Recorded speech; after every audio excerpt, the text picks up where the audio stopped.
Hey guys, welcome to the show today. We're going to be talking about what makes an amazing digital training and maybe what makes a less than amazing digital training. Salon owners are some of the most amazing people on planet Earth.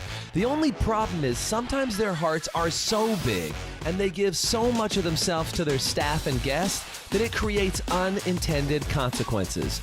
Our goal is to change the industry by elevating the way the rest of the world sees salons, spas, and barbershops and give it the credibility that it truly deserves. This is the Salon Owner Evo Revo Show. Hello, everybody, and welcome to today's Evo Revo podcast. I've got Miss Celine from Revamp Salon with us today. How's it going, Celine? Good. How are you, Doug? I'm doing very well. So we had something in common this past weekend. We were both at a digital training that went for 2.5 days. And we all know digital trainings can go really good or they can go really sideways. So tell me first of all, what's you don't have to name names, but what's been some not good experiences for you with digital training? I love signing up for digital training, but I would say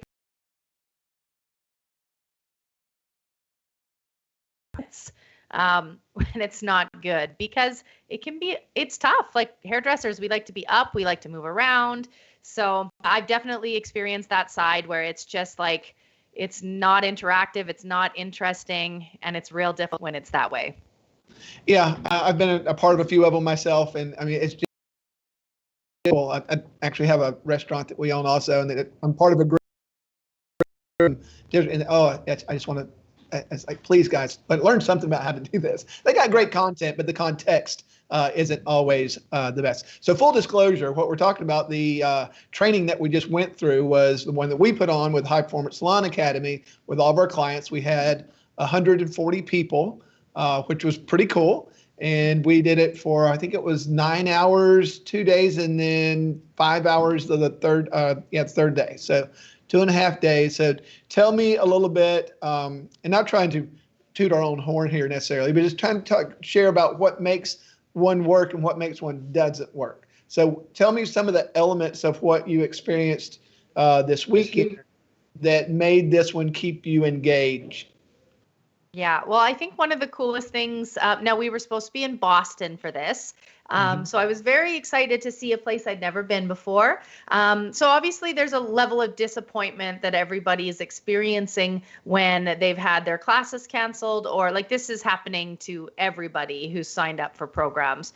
So the fact that we were able to have the program spun so quickly, and before the program even arrived, there was a huge box of like presents. It was like Christmas. And that was really cool, but they were all wrapped, and I have a package right beside me, like wrapped in different shapes and sizes, and we had to open them live during the training. And the cool thing about that was it made it interactive. We had packages arriving, things that we were all doing together that were physical, as well. I think elements of good digital education is, being able to keep it interactive. Instead of being in just a Zoom with 200 people, going into small groups within Zoom for debriefing and discussing, having activities and things instead of just like straight lecture style for 9 hours. Right, because that's where it gets torturous. Yeah. Being told something for hours is not the most pleasant experience. Never good. Well, let me ground a little bit of what you just said there. Is like, or clear up, was like, we were supposed to, we do live destination trainings 3 times a year, and we were supposed to go to Boston, and everybody was excited about going to Boston. And, because we're in the hair industry, everybody loves hugging each other, and, you get together. It's like, we always say it's like a family reunion, right? It's like this big family reunion. You get to see everybody and go out and have dinners together and all that stuff. So when we had to switch, we found out about a month ago that Boston was going to be impossible. So we had to switch. And we had to pivot, and we knew that we still needed, and I think most of the people, the feedback from most of the people in the High Performance Salon Academy was they were disappointed and they were concerned. Even the ones that have been with us for years were concerned if we would be able to do a 2.5-day digital training and keep it where it needed to be. So we did. We got the box that we sent out, and had the different aspects of it. So talk a little bit about some of the things like the VR or the virtual reality goggles and stuff, and the game that we played with that. Tell us a little bit about what that experience was like. Yeah, well, I mean, that was pretty crazy. I left the digital training actually $800 Canadian richer than when I entered. So one of my favorite parts of any of our trainings is we play a game, and it's $20 to play. And what was so cool is that in our package that we received, we had virtual reality goggles.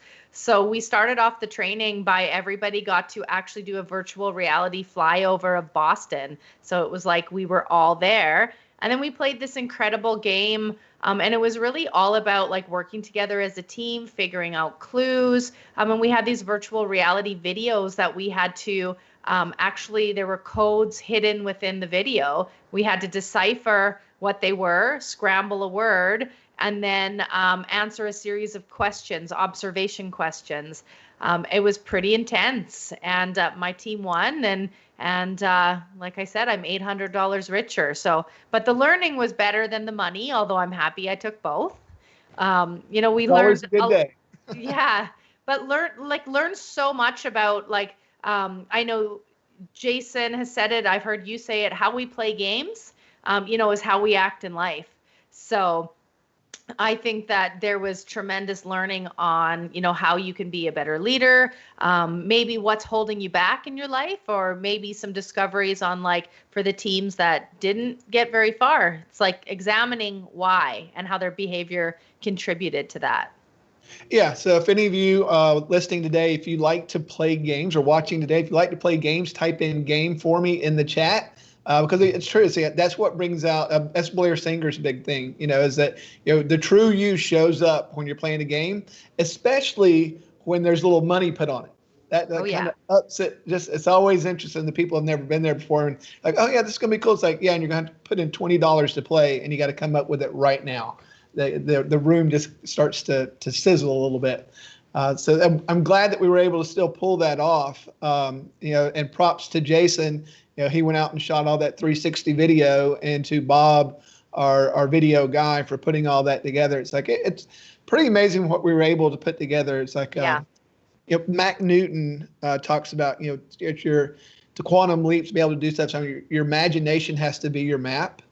And that's kind of what led. So what were some other elements, Celine, that you thought made the training not as painful? Well, we had a lot of guest speakers, and I feel like that just switched up the flow. I mean, typically when you do digital education, you often have one teacher for the whole duration. And when you're live, that works. There's really nothing wrong with it. But this wasn't a 4-hour session. This was a 9-hour day. That's a long time to hang out with anyone. So I feel like we had some amazing guest speakers. Blair Singer popped in. We had the gentleman who, Mark is his name, who wrote Profit First. Mike, I'm sorry. Mike from Profit First, which honestly, that was life changing. I think one of the biggest things I needed to hear that he said was that our job as an entrepreneur is to create jobs, not to take jobs. And so many hairstylists, we struggle getting ourselves to leave and, get out from behind the chair so we can run our businesses. And that was something that I certainly needed to hear.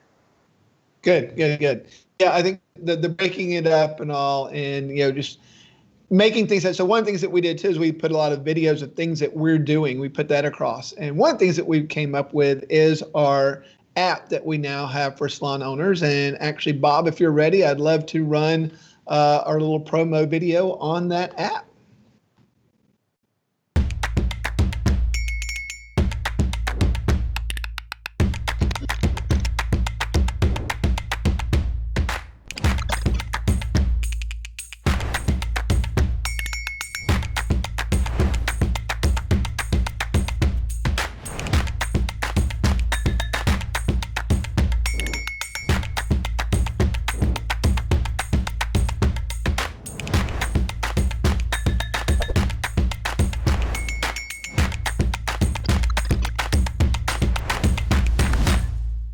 Okay, and welcome back. Celine, so what about we had Tom Worley from England over, who is a rock musician, has been around the game a long time, but he's doing a lot of this energy stuff now with music and all. Tell me a little bit about how you felt about what he did for us. Yeah, that was interesting. We had, so in many classes, we start with like energy. Think about, the Ellen show. There's always dancing and clapping. If you've been to a Reichen class, there's clapping. But what was cool about this is we did a few different things, everybody making music together, and just like whatever you have at your desk, whether it's pens, like making a beat. And then we also had moments where, you see a sea of the little faces in Zoom. It's like just, we've all seen that. You can't tell who's who. There's 100 faces on the screen, and everybody took turns holding up objects on their desk that were different colors. So it was so cool because, you'd start with red and everybody's up and dancing, and the whole screen has like all these objects of red like flushing in, and then it would go to orange, and it was just really cool. And I think that the biggest thing with digital education is that we think we're not going to be able to have a connection. And I think that was provided by creating experiences that we all needed each other to make the experience happen. And so I think everybody felt that connection. So when I'm looking for digital education, those are the kind of things I'm looking for. Like, is it interactive? Will I feel that connection? Or is it just me? And, I could be watching Netflix in the background and nobody would even notice. So right. I think I think you hit the nail on the head there, is the connection. So if when you're at a digital training, for those of you watching, if you're in digital training and you really like to connect during your digital training, then write the word connect in there for me, because I think that's super important. And that's one of the things that we were really striving for in doing this, is how do we not only connect, but how do we bring people together, even though we're physically apart? How do we make it feel like we're together? So what were some other elements, Celine, that you felt like, made it feel like you were close to people, kind of gave it some of that same, when we all get together around the country 3 times a year, it brings some of that same element to it. What elements do you think really accentuated that? Yeah, I think like having, so typically we have like a cocktail before you start, or there'd be dinner and things like that. And Zoom doesn't mean you can't do these things. Mm-hmm. So we still did all those things. There was still, a cocktail party, and there was still, activities and like cocktail hours after. And so I think that gives everybody a chance to still connect. But I think for me, the biggest thing is getting put into smaller groups. And I know that a lot of, like I run digital education myself on a much smaller scale, but if you're not into tech and you're kind of behind in the tech world, like it's a lot of work in a group of like 150 people to be able to put people in breakout rooms of 5. So a lot of, I think, digital education doesn't have those elements, but I honestly think that is so key, because you need to be able to discuss and anchor the learning. You need to hear from your peers and have that opportunity to chat on a smaller scale. And if you're just watching on a Zoom screen with 150 people, that whole element is lost. Yeah, being able to put people into small groups was a big thing, because you can have a more intimate discussion at that point in time. So if you're watching this and you're a fan of intimate discussions, then type in discussion for me, because I think that was one of the key things. Even in the cocktail parties, and we did the improv. All that stuff was interesting. We got to go, make up titles, words, but we broke up into groups, so we still kept that. There was 2 things about that. I think one, it is a little bit of a lift to get people in rooms, especially to get people categorized, right? Because we had owners, we had support people, we had people in big salons, people small salons. Tried to put those together, but I think just the being able to connect on that level and to be forced to meet. I think this is one of the things that came out. We were forced to meet people that you may not have met if you went to a live one, because our instinct is to go with our homies. Those are the people. So tell me a little bit about it kind of forcing you to meet and talk to people that maybe at a live one maybe you wouldn't have done. Yeah, I think I definitely had a chance to connect with probably 4 or 5 people that, like I said, when you're in a room with, 15 tables, you just don't get around to all the tables. So I think that that's really important. I think we kind of sometimes are who we hang out with. So, when you're going to a class with all the people in your salon and you're sitting with all the people in your salon, often you don't pick up as many new skills because typically you would do hair the same way. So if you're always in the same group, especially in business, you don't have that opportunity to, have that new idea come up that maybe you wouldn't have experienced had you just stayed with all the people you knew. So I thought that was really important, and gave me the opportunity to see some new perspectives. And again, geographically, was in a very different location than all 4 or 5 of these people that I made new connections with. So I think there's a totally new perspective in that way, and the opportunity to collaborate and maybe talk about some challenges they were having that applied to my business, even though we're in a different country. Yeah, I think that's one of the things that was really neat is there were salons in Canada, the United States, and we had guests from Australia. We had guests from England. We had some people from the Philippines. So it was really gave us the ability to do a worldwide event. So any other elements that you think that we need to share today that really made the time fly by, made it feel that way so that you weren't, like I said, it's 2.5 days, and 9-hour days. So it was no joke. So anything else that you thought that really made it flow for you? For me, it's all in the details. So like I'm ADHD all the way. So keeping me engaged is typically a challenge, but when I'm engaged, I'm in it. So like when I attend a class, I want to be able to have the opportunity to have like a digital notebook. For example, I do better if I take notes on an iPad versus in a notebook.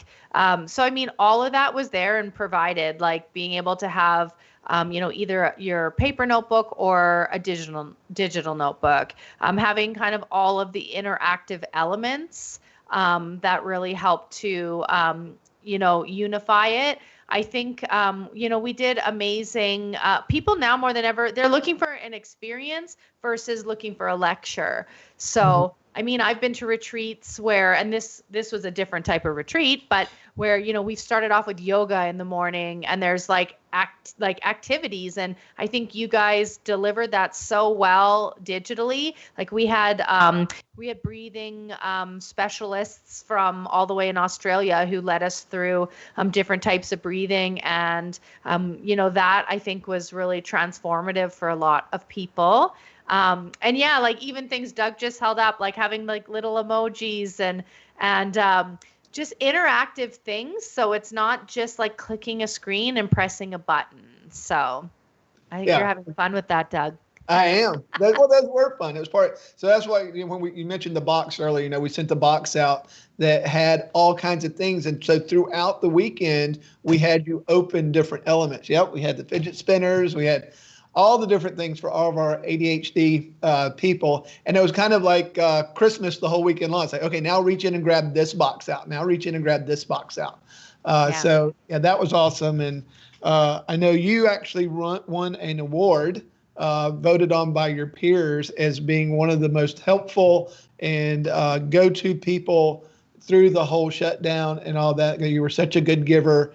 And so tell me a little bit how it felt to receive that award. Oh, that was amazing. Typically this award at our other trainings is based more on like the salon that's made the most improvements.